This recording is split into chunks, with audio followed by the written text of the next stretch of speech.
newest addition to the Processors channel, Meat and Poultry Perspectives, is the latest video series produced by Meat and Poultry Magazine.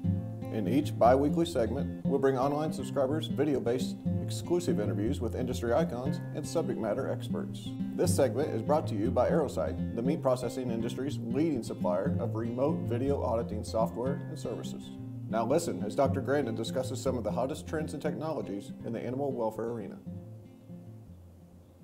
Well, Charlie Arnott just asked me to be on that committee. Other people are on there like Janice Swanson and Candace Croney, and get sent bad videos to watch. And there have been some really bad ones.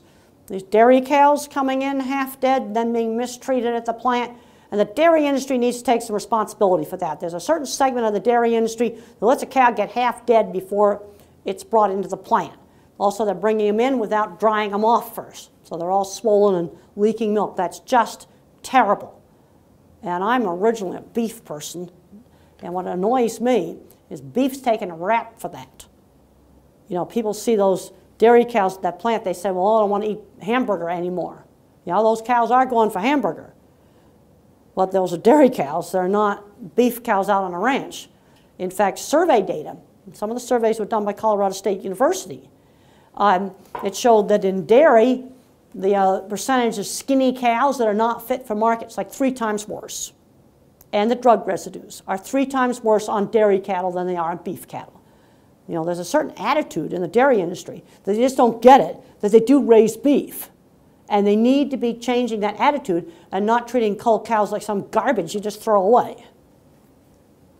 Well, there's been some videos where it showed handling of pigs. And yes, and there was one video that had some rough handling. They were tossing piglets. That was bad. But there was other video where it just showed some castrating pigs. Yes, they do squeal their heads off when you castrate pigs. That was a normal industry practice. And that doesn't look too good. In fact, there's being research done on a product to make it so you won't have to castrate pigs. Okay, and one of the reasons why you have to castrate pigs is because you get a nasty smell called boar taint in the intact male pig. And then you take off the testicles when they're young, then you don't get that boar taint smell. And I can smell the boar taint. I think it's just disgusting. It smells like a boar went to the restroom in your meat. I don't want that. And if we can figure out a way to get rid of having to castrate pigs, either breed the boar taint out or use a product that immunizes the pig against the releasing factor that creates the male hormone.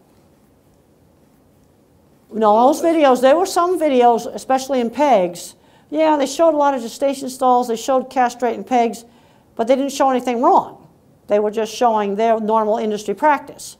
You know, for a while there, I thought, oh boy, the animal rights groups are having a harder and harder time finding some really bad video. And I think that's true in pigs. And then we got the 2 horrible meat packing plant videos of the dairy cows, and then we got another awful dairy video where they were kicking and hitting cows as hard as they could, swearing at them, saying they wanted to have sex with them. I mean, just, you know, really atrocious stuff.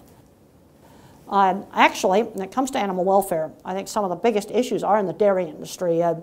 They seem to have this mindset, well, milk is all they do. And another problem area is treatment of baby bull calves, because in certain areas of the country, they have very little value.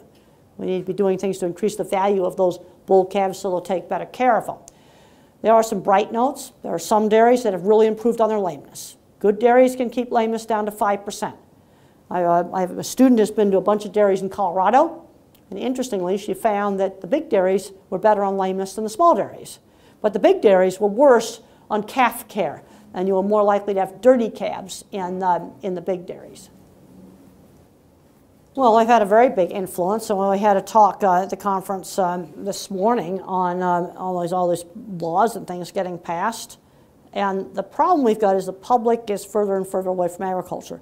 I think we need to be just putting everything on video and showing it. And then there's some practices like the gestation stalls we got to get rid of. But on the other hand, we can't afford to put every pig outside. I kind of think the market's going to go into 2 big sectors. You're going to have your specialty markets, your organics, your grass-fed, all of these sort of things. But you still got to have a large-scale commercial that doesn't cost a fortune. And that's going to mean pigs inside, but there's things we can do to make it a whole lot better, like group housing, using the right genetics so they don't fight, maybe giving them some extra roughage to eat, some things like that.